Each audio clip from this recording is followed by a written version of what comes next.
plus, blah, blah, blah, blah, blah, blah, blah, plus. And you're like, fuck off, Microsoft. But it doesn't stop the recording, so I'm sat here talking to myself like an idiot while this thing's on the screen, stopping me from being able to see. God, it's madness. But this is the evil within.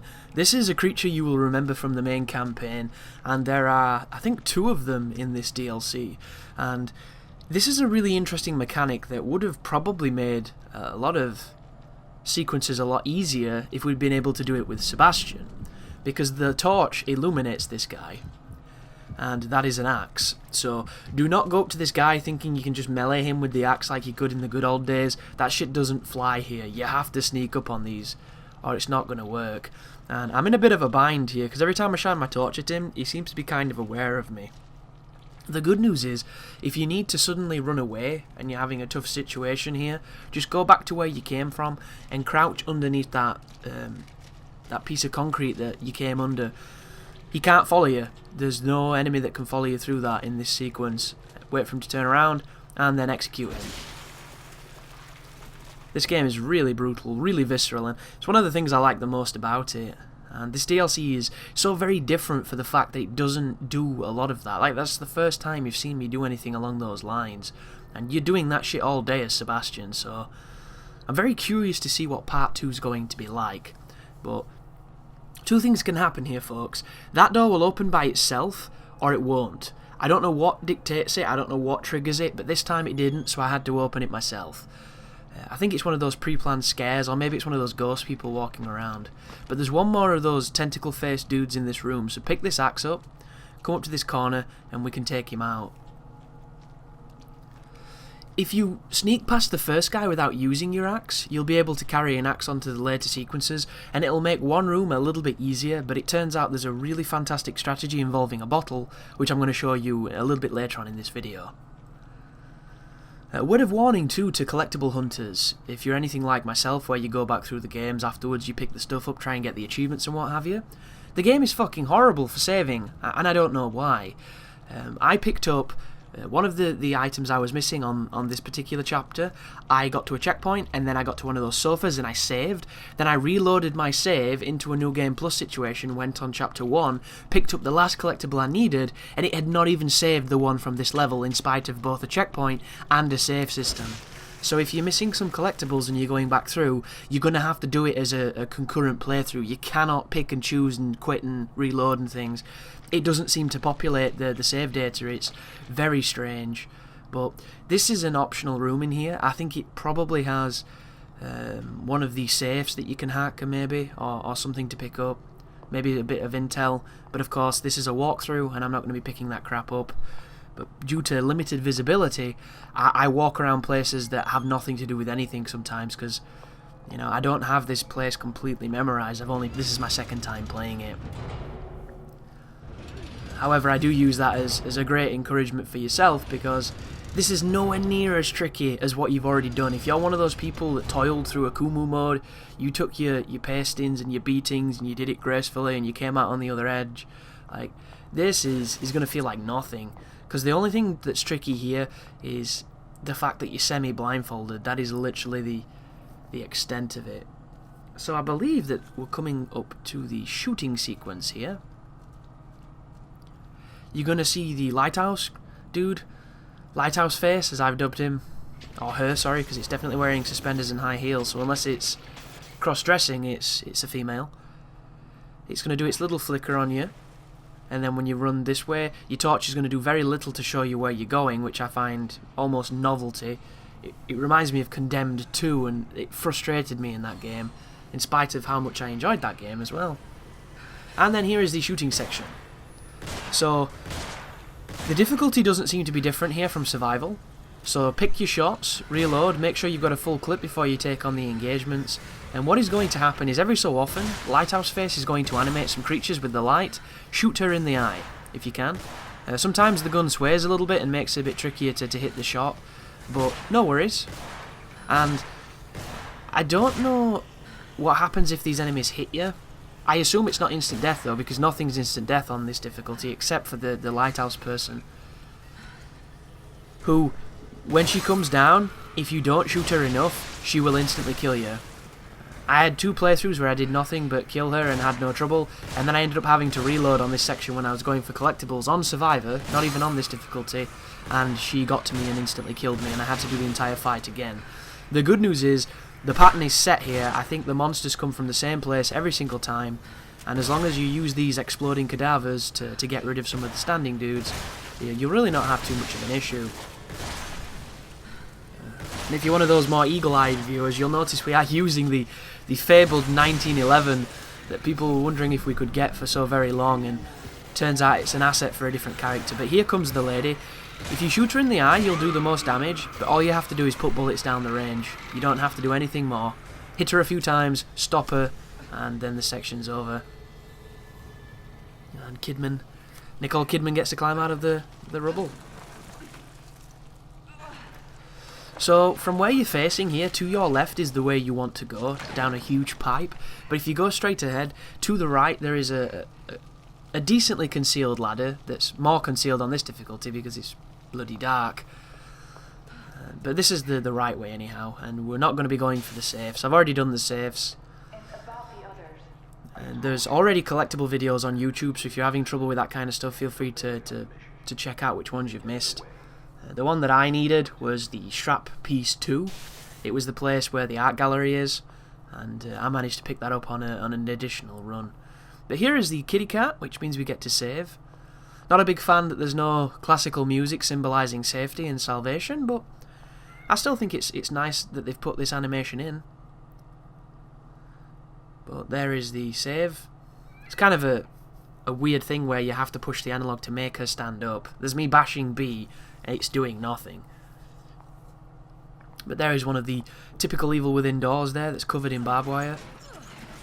Pretty much barbed wire free, this sequence. There's a couple of doors like that, and there's a couple of areas that are denied with barbed wire, but aside from that, it is not the, BDSM Cenobite hellish zone you would think it would be. But we're moving out here into familiar territory for people who've played the original campaign. Not quite just yet, but moving towards it anyhow. So this is great, this. The cutscenes do the same thing they do on every difficulty, but of course they've changed the lighting. The lighting is now relative to your position. It's not constantly around and ambient. So we're kind of backlit a little bit, and our torch is our only illumination. So when it does those cutscenes, you can't see a damn thing. It's so funny. But here is the junction box. You'll remember this from the place where the quell was. I do the right one first. It's going to be the one down the ladder. This is the easiest one to navigate because you only have to take on a couple of guys that are quite simple, and then you can run past a big encounter. If you pick the left one first, you'll be up against the trauma, which I was counting them traumas, and I was really happy to see that only one of them broke loose, because I was expecting on this difficulty for there to be more. I was expecting different enemy placements. I was expecting it to be, hellish. I expected it to be a nightmare. And it's not, guys. It's incredibly manageable, but immensely dark. And that is pretty much it. But there's your junction box piece. When you hit that, it's going to change a piece of scripting here. You'll notice that there's that little pulse in the air. I thought Ruvik was coming, so I ran into that room on my first playthrough and hid in the cupboard. And he is coming, but not in a sexual way, because some people have filthy minds, and not in a violent way, because for some reason Ruvik is not the omnipresent, omniscient, stalking, teleporting, instant translocation motherfucker that he was in the main game.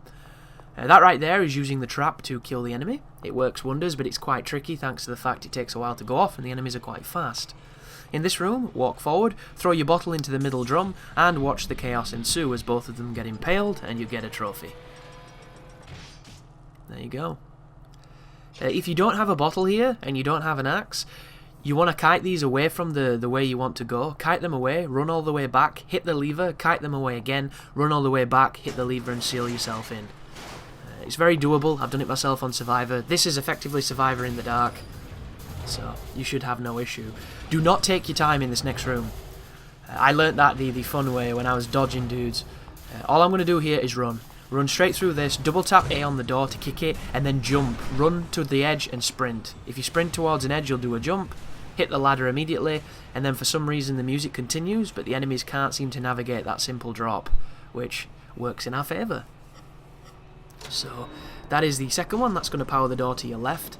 Of course you can't see the bugger because the darkness. The darkness, Jackie. Oh, Darkness 2. You could have been such a better game. But it was still a great game as well. It was a nice game, but it lost a lot of that Starbreeze touches that made it awesome. Because I love Darkness 1. Darkness 1 it's probably one of my favourite games of that generation, and I fully appreciate it is not the best game.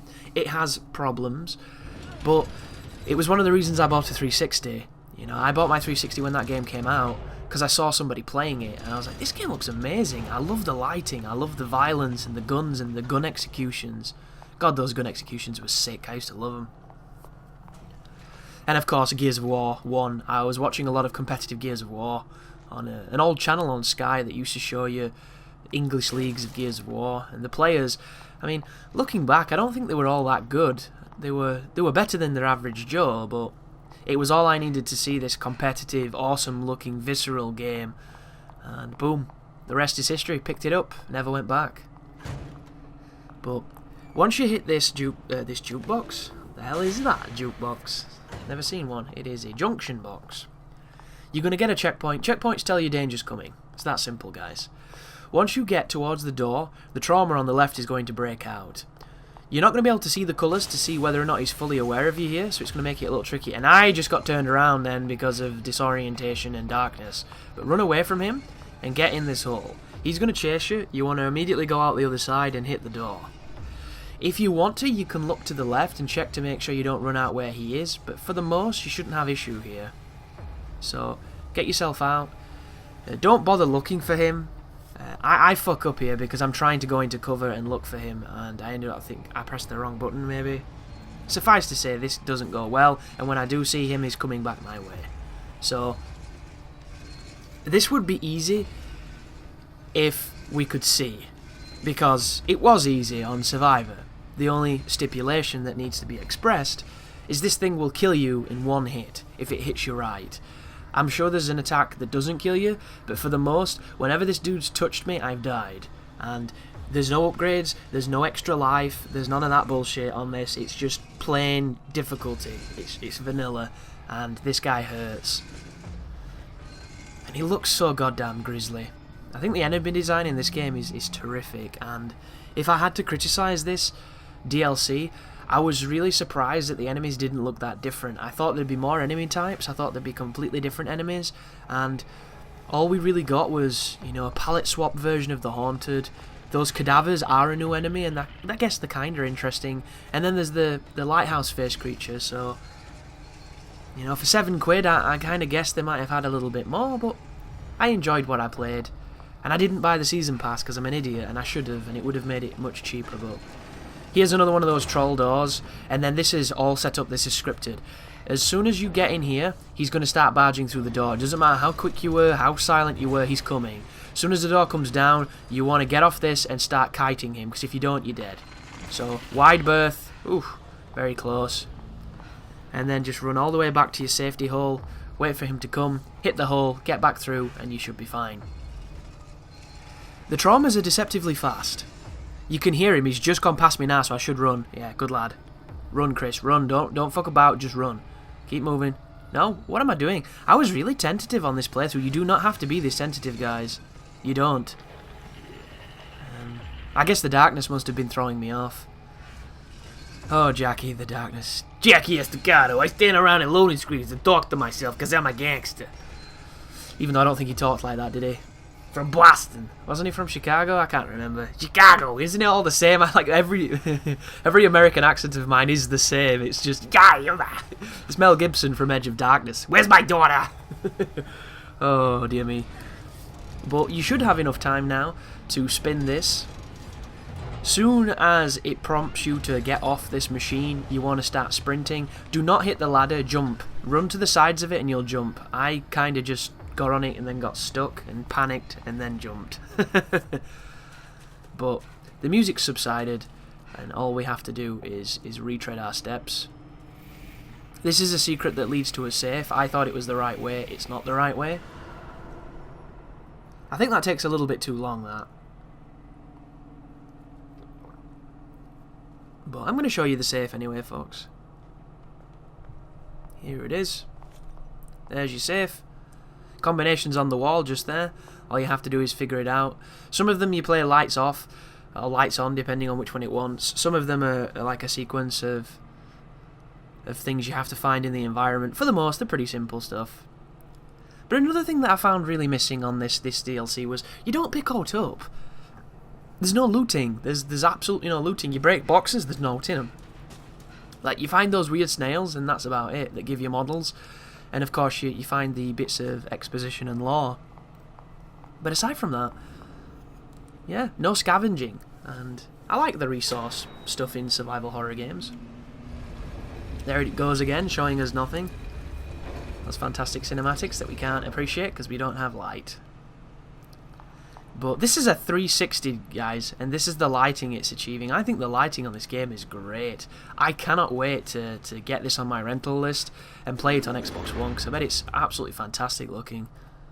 And I don't see it being too much of an upgrade, but I just think it's going to look sharper. And I saw somebody playing it where when they shot the Haunteds in the head, there was all kinds of different head explosions, which sounds very dark, doesn't it? And macabre, as the lady on the dictionary says. But I think that kind of stuff looks cool from an aesthetic point, not from a serial killer's mindset. Ooh, boss time. But that's going to be in the next video, folks. So hit up the cat, and when you ascend this next helical staircase, you're going to be taking on Joseph. And the Joseph boss fight killed me about 10 times. No, sorry, 9 times, because I died once to the trauma. So take that as you will. But do not fear, I will explain that statistic in the next video. It's nowhere near as intimidating as you think it is. I'm just a stippler for doing things a certain way. Which, there you go. Thank you very much for watching. You take care now.